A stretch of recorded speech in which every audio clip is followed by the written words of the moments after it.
Hi good morning everyone. Gowdathi's ಕಿಚನ್ಗೆ ಸ್ವಾಗತ. ನಾನು ನಿಮ್ಮ ನಂದಿನಿ ಮಾತಾಡ್ತಾ ಇದ್ದೀನಿ.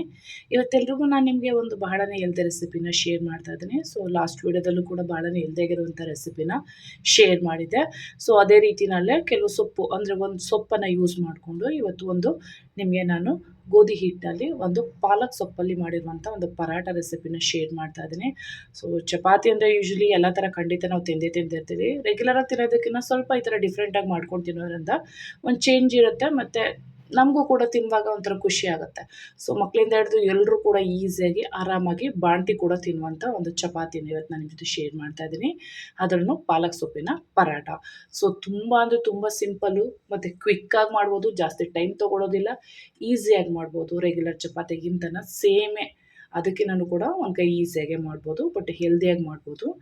ಅದಕ್ಕೆಲ್ಲ ಇಂಗ್ರೀಡಿಯೆಂಟ್ಸ್ಗಳೆಲ್ಲ ಆಲ್ರೆಡಿ ನಿಮಗೆ ಕಾಣಿಸ್ತಾ ಇರಬೇಕು ನಾನು ಏನೇನು ತೋರಿಸ್ತಾ ಇದ್ದೀನಿ ಅಂತ. ನೋಡಿ, ಮೊದಲಿಗೆ ನಾನು 1 ಕಪ್ಪು ರೆಗ್ಯುಲರಾಗಿ ನಾನು ಗೋಧಿ ಹಿಟ್ಟನ್ನು ತೊಗೊಂಡಿದ್ದೀನಿ. ಸೊ ನೀವು ಯಾವ ಗೋಧಿ ಹಿಟ್ಟು ತೊಗೋತೀರಾ ಅದ್ರ ಮೇಲೆ ಚಪಾತಿ ಚೆನ್ನಾಗಾಗುತ್ತೆ ಪರಾಟ.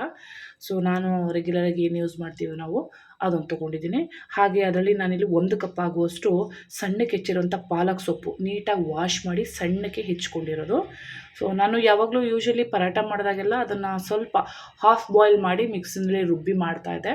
ಬಟ್ ಪರಾಟ ಆಗಿರೋದ್ರಿಂದ ಈ ಥರ ಮಾಡಿದ್ರೆ ಬಹಳ ಚೆನ್ನಾಗಿರುತ್ತೆ.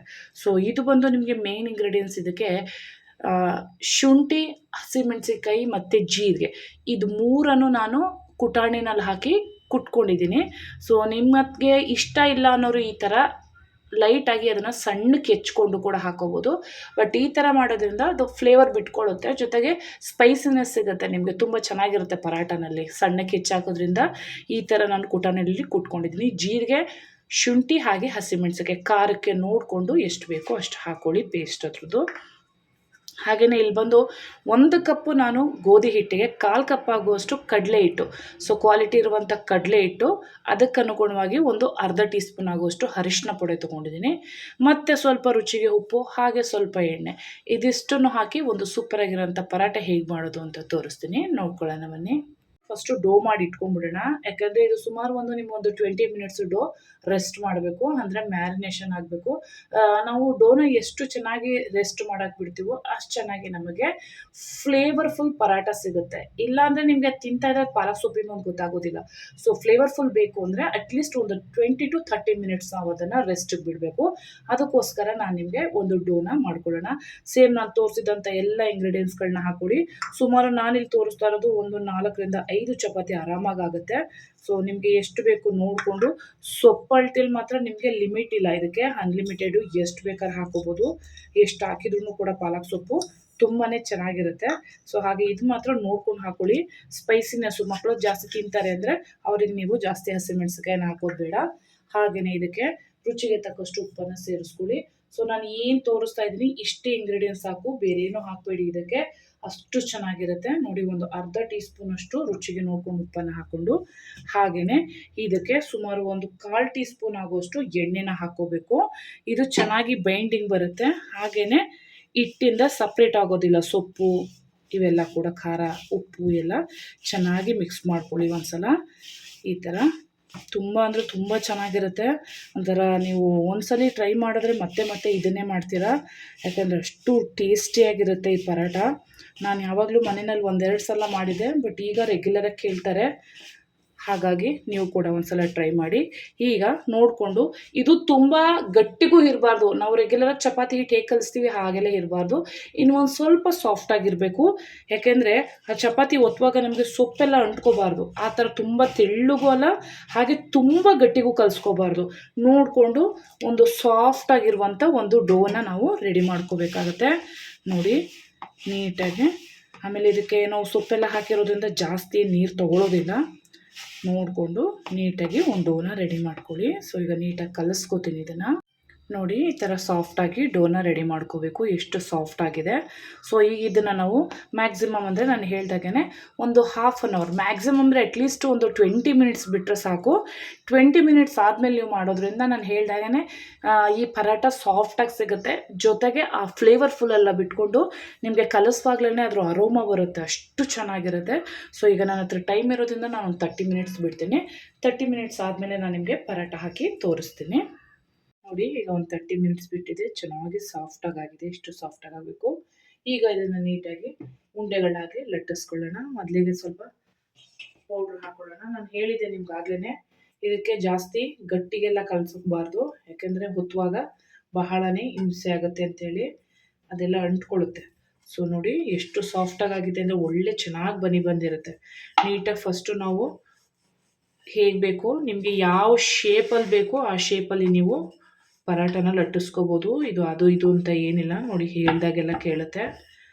ನೋಡಿ ಮೊದಲಿಗೆ ನಾನು ಈ ಥರ ಶೇಪಲ್ಲಿ ಮಾಡ್ಕೋತೀನಿ, ಯಾಕಂದರೆ ನಾನು ಸ್ಕ್ವೇರ್ ಶೇಪಲ್ಲೇ ಜಾಸ್ತಿ ಪರಾಟನ ಮಾಡೋದು. ಅದಕ್ಕೋಸ್ಕರನೇ ನಾನು ಸ್ಕ್ವೇರಲ್ಲೇ ಪರಾಟನ ಇವತ್ತು ನಿಮಗೆ ತೋರಿಸ್ತೀನಿ.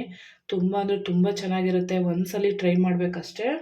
ಸೊ ಎಷ್ಟು ಚೆನ್ನಾಗಿರುತ್ತೆ ಅಂದರೆ, ನೀವು ರೆಗ್ಯುಲರಾಗಿ ಚಪಾತಿ ತಿಂತೀರಲ್ವಾ, ಸೊ ಆವಾಗ ನೀವು ಬೇಜಾರಾಗಿರುತ್ತೆ. ಆವಾಗ ಈ ಥರ ಟ್ರೈ ಮಾಡಿದ್ರೆ ಖಂಡಿತ ಎಲ್ರಿಗೂ ಇಷ್ಟ ಆಗೇ ಆಗುತ್ತೆ.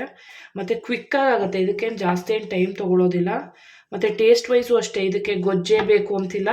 ಜಸ್ಟು ಉಪ್ಪಿನಕಾಯಿ ಇದಕ್ಕೆ ಅಲ್ಟಿಮೇಟಾಗಿ ಒಂದು ರುಚಿನ ಕೊಡುವಂಥದ್ದು. ಸೊ ನಾನು ಯಾವಾಗಲೂ ಇದ್ರ ಮಧ್ಯಕ್ಕೆ ಬೇಕು ಅಂದಾಗ ಸ್ವಲ್ಪ ಚೀಸನ್ನು ಹಾಕೋತೀನಿ, ಸ್ಟಫಿಂಗ್ ಮಾಡ್ಕೋತೀನಿ, ಇನ್ನೂ ಚೆನ್ನಾಗಿ ಒಂದು ರುಚಿನ ಕೊಡುತ್ತೆ. ಈ ಪರಾಟ ಏನು ಅಂದರೆ ತುಂಬ ತೆಳ್ಳಗೂ ಇರಬಾರ್ದು, ಹಾಗೆ ತುಂಬಾ ತಿಕ್ಕಾಗೂ ಇರಬಾರ್ದು, ಅಂದರೆ ತುಂಬ ಮಂದಕ್ಕೂ ಇರಬಾರ್ದು. ನೀವು ಹೇಗೆ ಎಳಿತೀರಾ ಶೇಪು ಆ ಶೇಪಲ್ಲಿ ಪರಾಟ ಬರುತ್ತೆ. ಸೊ ನೋಡಿ ಇಷ್ಟು ತಿಕ್ಕಾಗಿದ್ರೆ ಸಾಕು. ಈಗ ಇದನ್ನು ನಾನು ನೀಟಾಗಿ ತವದ ಮೇಲೆ ಹಾಕೋತೀನಿ. ನೋಡಿ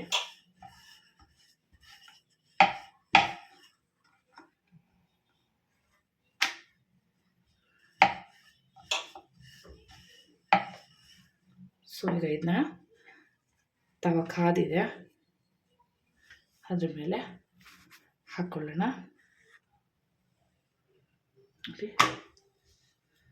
ನೀಟಾಗಿ ಸೊ ಈಗ ಎರಡೂ ಕಡೆನೂ ಚೆನ್ನಾಗಿ ಫ್ರೈ ಮಾಡ್ಕೊಂಡ್ಮೇಲೆ ಇದಕ್ಕೆ ತುಪ್ಪನ ಸೇರಿಸ್ಕೋಬೇಕು. ನಾವು ಎಣ್ಣೆ ಎಲ್ಲ ಹಾಕಕ್ಕೆ ಹೋಗಬಾರ್ದು, ತುಪ್ಪನ ಹಾಕ್ಕೊಂಡು ನೀಟಾಗಿ ಎರಡೂ ಬದಿನಲ್ಲೂ ಫ್ರೈ ಮಾಡ್ಕೊಳ್ಳೋಣ. ತೋರಿಸ್ತೀನಿ ನಿಮಗೆ. ನೋಡಿ ಈಗ ಪರಾಟ ಎರಡು ಕಡೆನೂ ಚೆನ್ನಾಗಿ ಫ್ರೈ ಮಾಡ್ಕೊಂಡಿದ್ದೀನಿ. ಇಷ್ಟಾದರೆ ಸಾಕು. ಈಗ ಇದಕ್ಕೆ ಎರಡು ಬದಿನಲ್ಲೂ ಕೂಡ ನಾವು ತುಪ್ಪನ ಅಪ್ಲೈ ಮಾಡ್ಕೊಳ್ಳೋಣ. ಸೊ ಇದ್ರ ಜೊತೆಗೆ ನಿಮ್ಗೆ ಏನು ಬೇಡ, ಹಾಗೆ ಕೂಡ ತುಪ್ಪನ ಅಪ್ಲೈ ಮಾಡಿದ್ರೆ ಸೊ ನೀಟಾಗಿ ಹಾಗೆ ತಿನ್ಕೋಬೋದು, ಅಷ್ಟು ಚೆನ್ನಾಗಿರುತ್ತೆ. ನೋಡಿ ಅಂತೂ ಮನೆಯಲ್ಲಿ ಈ ಥರ ಮಾಡ್ಕೊಡ್ತೀನಿ, ಯಾವಾಗಲೂ ಇಷ್ಟಪಡ್ತಾರೆ. ಸೊ ನೀವು ಮನೆಯಲ್ಲಿ ಇದೇ ಥರ ಟ್ರೈ ಮಾಡಿ. ಸೊ ಏನು ಜಾಸ್ತಿ ಏನು ಹೊರಗಡೆ ತರುವಂಥ ಇಂಗ್ರೀಡಿಯೆಂಟ್ಸ್ಗಳು ಏನಿರೋದಿಲ್ಲ, ಯೂಶ್ವಲಿ ಮನೇಲೇ ಇರುವಂಥದ್ದು. ಸೊ ಈಗ ಸೂಪರಾಗಿರುವಂಥ ಪಾಲಕ್ ಸೊಪ್ಪಿನ ಪರಾಟ ರೆಡಿಯಾಗಿದೆ. ನಾನು ಒಂದು ಪ್ಲೇಟ್ಗೆ ಟ್ರಾನ್ಸ್ಫರ್ ಮಾಡ್ಕೋತೀನಿ. ಸೊ ಅದೇ ರೀತಿಯಲ್ಲೇ ನಾನು ನೆಕ್ಸ್ಟ್ ಒಂದು ಚೀಸಿ ಪರಾಟ ಮಾಡಿದೆ, ಸೇಮೇನೆ, ಬಟ್ ಸ್ಟಫಿಂಗ್ ಮಾತ್ರ ನಾನು ಚೀಸನ್ನು ಮಧ್ಯದಲ್ಲಿ ಹಾಕಿ ಒತ್ತಿದ್ದೀನಿ. ಸೊ ಇದನ್ನು ಕೂಡ ನಿಮಗೆ ಎರಡು ಬದಿನಲ್ಲೂ ಫ್ರೈ ಮಾಡಿಕೊಂಡು ನೀಟಾಗಿ ತೋರಿಸ್ತೀನಿ. ಈ ಚೀಸಿ ಪರಾಟ ಕೂಡ ರೆಡಿ ಆಯಿತು. ಸೊ ಇದಕ್ಕೂ ಕೂಡ ಎರಡು ಬದಿನಲ್ಲೂ ನಾನು ತುಪ್ಪವನ್ನು ಅಪ್ಲೈ ಮಾಡ್ತೀನಿ. ಈ ಚೀಸಿ ಪರಾಟ ಅಂತೂ ಮತ್ತೆ ಮತ್ತೆ ಮಾಡ್ತಿಂತೀರ, ಅಷ್ಟು ಚೆನ್ನಾಗಿರುತ್ತೆ. ಯಾಕೆಂದರೆ ಮನೆಯಲ್ಲೇ ಮಾಡೋದ್ರಿಂದ ನೀವು ಎಷ್ಟೊತ್ತಿಟ್ಟರೂ ಕೂಡ ಇದನ್ನು ಲಂಚ್ ಬಾಕ್ಸ್ಗೂ ಕೂಡ ತೊಗೊಂಡೋಗ್ಬೋದು, ಅಷ್ಟು ಚೆನ್ನಾಗಿರುತ್ತೆ. ಅಷ್ಟೇ ಸಾಫ್ಟಿಯಾಗಿ ಅಷ್ಟೇ ಟೇಸ್ಟಾಗಿ ಕೂಡ ಇರುತ್ತೆ. ನೋಡಿ ಈಗ ಈ ಪರಾಟ ಕೂಡ ರೆಡಿ ಆಯಿತು. ಸೂಪರಾಗಿರುವಂಥ ಎರಡು ಪರಾಟ ರೆಡಿಯಾಗಿದೆ. ಈಗ ಇದನ್ನ ಪ್ಲೇಟ್ಗೆ ನೋಡಿ, ಎರಡು ಬಗೆಯ ಪರಾಟ ರೆಡಿಯಾಗಿದೆ. ಒಂದು ನಾರ್ಮಲ್ ಪರಾಟ, ಇನ್ನೊಂದು ಚೀಸ್ ಹಾಕಿರುತ್ತೆ ಪರಾಟ. ತುಂಬ ಅಂದರೆ ತುಂಬ ಚೆನ್ನಾಗಿರುತ್ತೆ. ಸೊ ಇದು ನಾನು ಹೇಳ್ದಾಗೆ ನೋಡಿ ಎಷ್ಟು ಚೆನ್ನಾಗಿದೆ ಅಂತ ನಿಮಗೆ ಗೊತ್ತೇ ಆಗೋದಿಲ್ಲ. ರೆಗ್ಯುಲರಾಗಿ ತಿನ್ನೋ ಪರಾಟಗಿಂತ 4 ಲೇಯರ್ ಅಷ್ಟು ಚೆನ್ನಾಗಿ ಬಂದಿರುತ್ತೆ, ಸಾಫ್ಟಾಗಿದೆ. ಜೊತೆಗೆ ನೀವು ಒಂದು ಏನು ರೆಗ್ಯುಲರಾಗಿ ತಿಂದಿರ್ತೀರ, ಸೊ ಆ ಟೇಸ್ಟ್ಗಿಂತ ಈ ಟೇಸ್ಟು ತುಂಬ ಚೆನ್ನಾಗಿರುತ್ತೆ. ಆ ಒಂದು ಫ್ಲೇವರು ಪಾಲಕ್ ಸೊಪ್ಪಿಂದು ಮತ್ತು ಆ ಒಂದು ಶುಂಠಿದಾಗಲಿ ಅಥವಾ ಜೀರಿಗೆದಾಗಲಿ ಹಸಿಮೆಣಸಿನ್ಕಾಯ್ದಾಗಲಿ ಕಂಪ್ಲೀಟ್ ಓವರಾಲ್ ಇದಕ್ಕೆ ತುಂಬ ಚೆನ್ನಾಗಿ ಕಾಂಬಿನೇಷನ್ ಇರುತ್ತೆ. ಹಾಗೇನೂ ಕೂಡ ತಿನ್ಬೋದು. ಬಟ್ ಇದು ನಮ್ಮನೆ ಟೊಮೆಟೊ ಪಿಕ್ಕಲು ಹಾಗೆ ಕರ್ಡ್ ಜೊತೆಗೆ ಸೂಪರ್ ಕಾಂಬಿನೇಷನ್ ಅಂತಲೇ ಹೇಳ್ಬೋದು. ಖಂಡಿತ ಮನೆಯಲ್ಲಿ ಟ್ರೈ ಮಾಡಿ, ಎಲ್ಲರೂ ಇಷ್ಟಪಟ್ಟೇ ಪಡ್ತಾರೆ. ಸಿಂಪಲ್ ರೆಸಿಪಿ ಅಂದರೆ ತುಂಬಾ ಸಿಂಪಲ್ ರೆಸಿಪಿ. ಸೊ ನೀವು ಕೂಡ ಇದೇ ರೀತಿನಲ್ಲಿ ಟ್ರೈ ಮಾಡಿ. ಈ ಒಂದು ಪಾಲಕ್ ಸೊಪ್ಪಿನ ಪರಾಟ ಇವತ್ತು ಖಂಡಿತ ನಿಮ್ಗೆಲ್ರಿಗೂ ಇಷ್ಟ ಆಗಿತ್ತು ಅಂತ ಅನ್ಕೋತೀನಿ.